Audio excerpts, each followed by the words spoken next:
6 hours to shoot. It's pretty intense.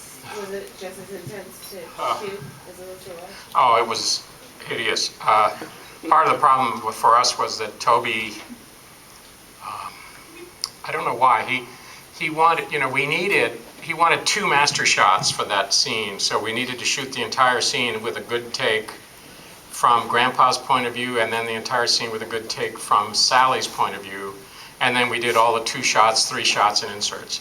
And for some reason, and I don't know why, because even then, as ignorant as I was about filmmaking, it seemed kind of ridiculous, but he wanted every take, he wanted the entire scene. And then he wanted it to time out just right, so that they were all the good takes were the same length. And there wasn't any reason for that, because you're going to lay down the master shot, and then you're going to cut into it. So it didn't matter, but he wanted it. So we had to get, counting all the different angles, we had to get 10 perfect takes of the dinner table.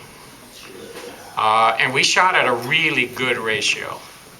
The crew was really good, and we took about 30 takes of that dinner scene over and over and over again, which was a very efficient ratio, because that's only 3 to 1.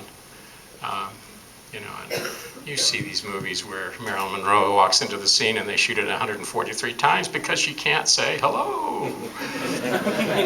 So it was a very good ratio for this film, but we had to do it over and over and over again. And some of the shots in the film are complex, and Toby said that he wanted them that way because he didn't want to just shoot little pieces and stick them together, because then it was a different film.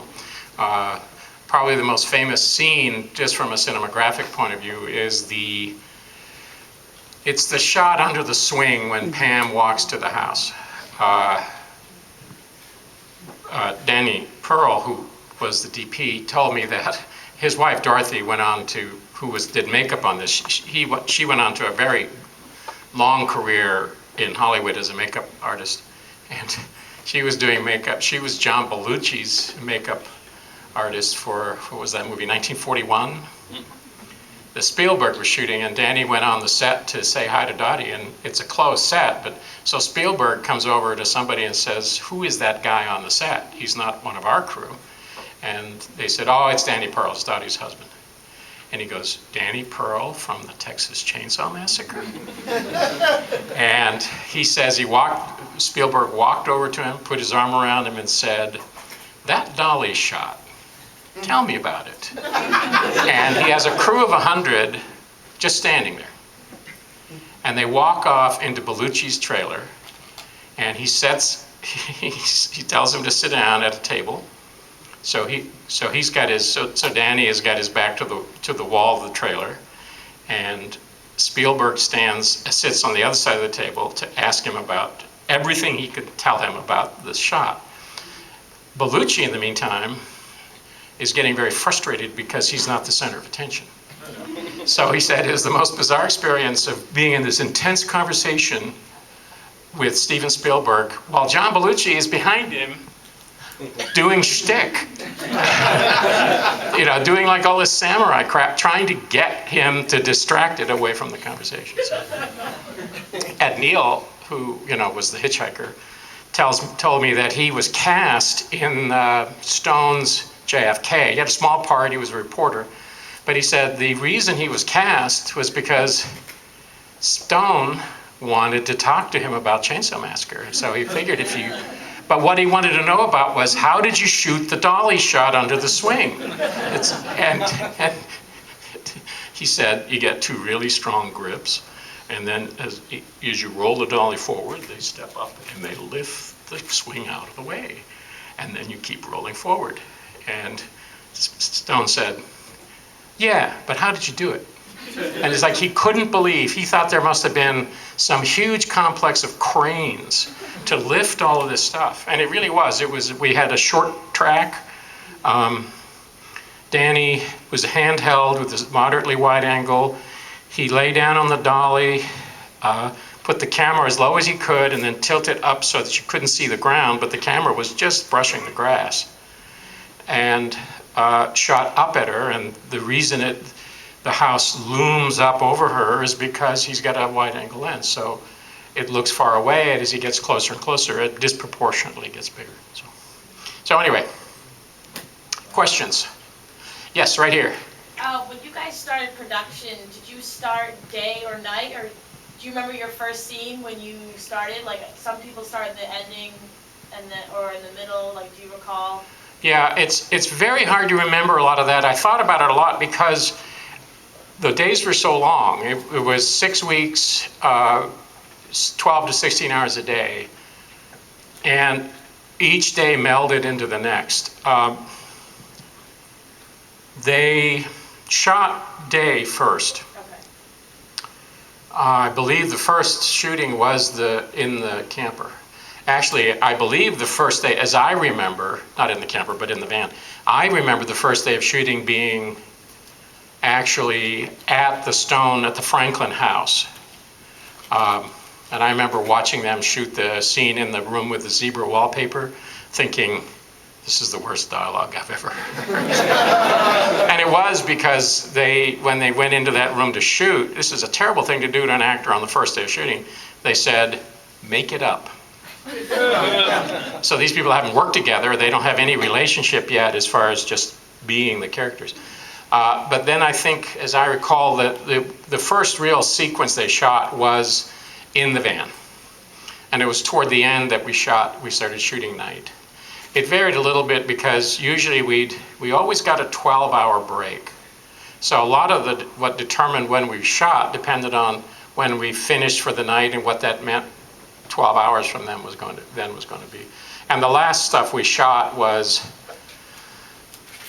we shot the prelude to the dinner scene, which was night, which was when they bring Sally home and all that stuff. And then the dinner scene itself was 26 hours. We got well, some people say it's 36, but anyway, it was something like that. And then we got a break. We actually got a full day's break, which was the only time we ever got a break. And I don't think it had anything to do with mercy. It just had to do with the fact that the director wanted to sleep. I mean, I think they didn't care about us. And then we had one more day of shooting, and that was, we started at dawn. The sequence from when she lands outside until she drives away in the van, that took an entire day to shoot, just that 3 minutes. And we shot it starting at dawn, and when Leatherface is dancing at the sunrise, that's actually sunset. And because of the light issue, the reason it took so long is that we could shoot only when the sun was behind a cloud. Because otherwise the shadows give it away. Plus, direct sunlight is just not diffuse enough to be pre-dawn light. So we did a lot of sitting around waiting for that. There's some gummy crap on this. People have been eating gummy bears. Okay, next question. How many different masks did Leatherface have, and where are they now? How many masks did Leatherface have? Leatherface wore 3 faces. What we call the killing mask, and this is not what they're called in the script, it's just what we called him on set. The killing mask he wears from the first time you see him until before dinner. In other words, he changes it. He chases Marilyn in the killing mask, and then when they come home with Leatherface, with Sally trapped, he's wearing what we call the old lady mask, which is the face is torn and he's got gray hair in a bun. And then for the dinner scene till the end, he's wearing what we call the pretty woman mask, which had lipstick on and curly black hair, and he was dressing up. And my whole concept of Leatherface was everything was in the mask. There's nothing under the mask. It's all in the mask. And the mask is who he is for the time being. So he becomes the pretty woman for dinner because they have a guest. And he wants to look nice. He has the old lady mask on because he's being the old lady. He's cooking dinner. He's got a big frilly gray apron on. And then the other one is just his day-to-day utility mask, in case I got to kill somebody. There were other faces. a lot of people volunteered to be cast for that. The first casting they did was Jay Parsley, the executive producer. And in the dinner scene, there's a light bulb behind a face. That's the producer's face. And he loved it. He thought it was so great that he was a dead man in the movie. Another question? Yes. What happened to that house now? Like, does somebody own it? Oh, okay. Yeah. I meant to answer first about where they are. I don't know where they are. I mean, Ed Neal had The Pretty Woman and the Old Lady, and he sold them at auction, and they're in private collection somewhere. And a friend of mine got in touch with Bob Burns and asked him if he had the original mold and if he could make him a replica of the killing mask. And Bob said, sure, I got the mold. And they negotiated a price for a replica. And then Bob calls him 2 weeks later and says, I can't find the mold. Would you take the original mask instead? And my friend went, okay. Yes. And he paid the same price, you know. He didn't. And then, sadly, he got divorced, and he had an enormous collection. And he got divorced, and he had to sell everything to split the value with his wife. What I meant is the house still standing? Yeah, the house, yeah, I'm sorry, I just wanted to finish answering this question. Yes, the house has been moved. The Franklin house burned, but the Leatherface Chainsaw family house has been moved. It was cut into 3 pieces and trucked about 70 miles west to Kingsland, Texas, because that whole area was being developed. They put a highway through there, and it's a big industrial park now. And the site of the building of the Chainsaw family is the driveway into this industrial park. So they moved it to Kingsland, they restored it. It's beautiful. It's a restaurant. And I've eaten dinner there a couple of times. They had a big celebration there. They got all of us from Chainsaw there, and they did a big barbecue and then screened the movie on an inflatable screen outside. So, and the people who run at the restaurant seemed quite proud of the connection, you know, with the meat family. So it is still around. And there's a great website, the Texas Chainsaw Massacre Guide to the Locations. And it has maps of where everything is. It has photographs of all the film locations from the time of the filming and what they look like now. And instructions on how to get to them if you want to get in your car and go take a pilgrimage to Texas. Another question? Way back there on the left, yes. Yes, you. Me? Yes. I know the Ed Gein case was based on film. The movie was based on the Ed Gein case. How much was that, like, sort of a hush-hush on the set, or was that, like, an open sort of... Okay, the movie is barely based on Ed Gein. I asked Toby about this directly when we were filming. I said, how did you come up with the idea for the film? And he said, there was this guy, Ed Gein, a farmer in Wisconsin. He now claims he didn't even know his name, but he told me his name. And he said, you know, which is psycho. And he said, he inspired the mask and the bone furniture. Everything else, we just wanted to get everything that scared us in the movies into one movie. So Ed Gein inspired one little part of the movie, but then none of the plot or the other characters have anything to do with Ed. I think the cook has a lot to do with Ed Gein, although it wasn't intended, because like Ed Gein, he seemed quite normal from a distance, and then the closer you got, the crazier he was.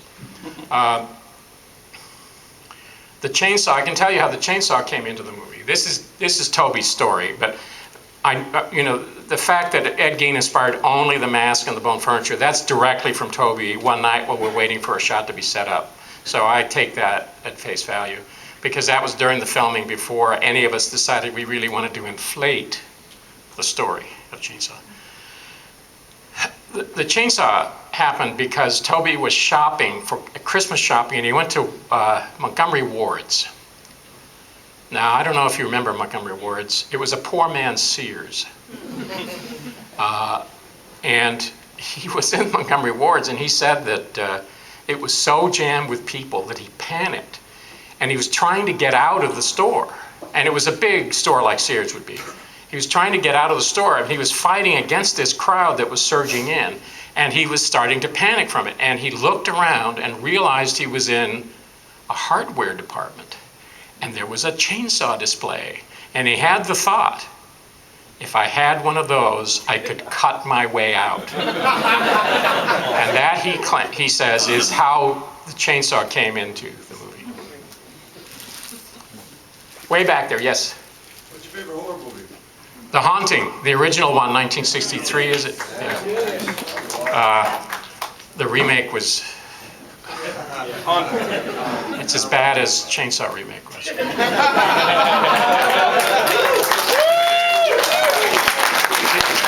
know that Leatherface is just a kid with a skin condition and a problem and an attitude?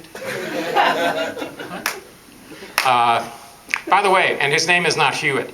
If you look very closely, I should have mentioned this beforehand, but if you look very closely when they're at the gas station, there's a sign above, the barbecue sign above on the roof.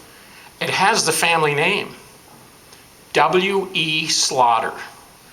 And that's the original name that Bob Burns, the art director, came up with when he was doing all the set design.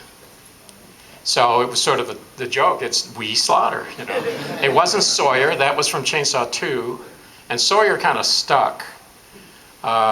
And Leatherface's name was not Bubba, and it wasn't Thomas, it was Leatherface. And he's called Leatherface twice in the original movie, he's not called anything else. Way back here. Whatever happened to that truck driver at the end? Well, you see him. There's a long shot of Sally trying to get into the truck, and you see the truck driver, well, from your point of view, I mean, he's... the actor. Oh, the actor? Well, he never was an actor. He owned the truck. He owned the truck with my old high school friend, Tony Kramer. And it was called Black Maria because Ed Gein was black, and Tony Kramer's middle name was Maria, being German. So it was Black Maria. That's how they started their trucking company. He's actually a musician, and he now has a recording studio in Austin. And he does everything from producing for musical performances to writing and performing jingles, if you want that. But he's a very talented musician. He started a group that nobody would know now, but it was one of the great Austin bands that went out to Hollywood for years. It was called the Conqueroo, which is a drug term. I got my Conqueroo right here. So his band, the Conqueroo, was in LA for years, and then when being an acid rocker didn't matter anymore, he came back and started that. And Ed's around. Apparently that character has quite a following on the internet, because Yeah. he's like the funniest part of the movie. Oh yeah. And Ed is now doing appearances. We do